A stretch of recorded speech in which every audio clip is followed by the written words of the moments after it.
So I was talking about active listening in my last video, and this was the first stage in improving your English. Because if you don't actively listen, you lose out on a lot of information.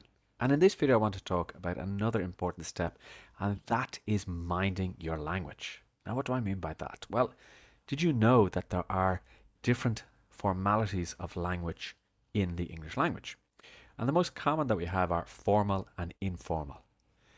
And if you are in a business situation and you use the wrong tone, you use the wrong words, you're too informal, you're too formal, that can really cause you challenges because people will say, well, why is Richard so relaxed when he's in a formal board meeting? Or maybe you'll be too formal and people will be like, no, no, no, we're a much more relaxed company. So knowing the type of language that you should use is really important.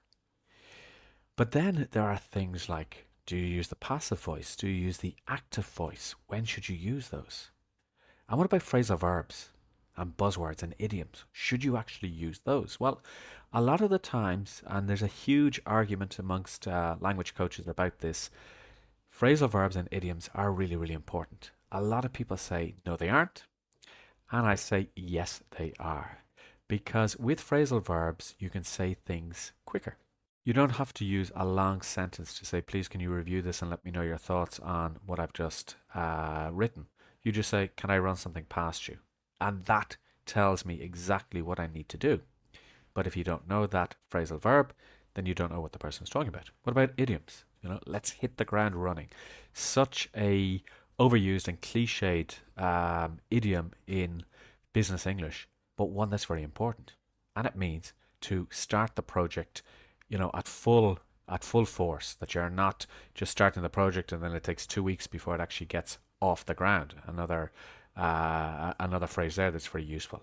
So knowing these phrasal verbs, the idioms, formalities, informalities, active passive voice, all of that is super important.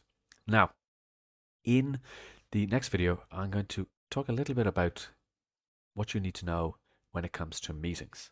So make sure that you like this video, make sure that you comment if you have any questions, and make sure that you share it with your network. And I'll see you in the next video.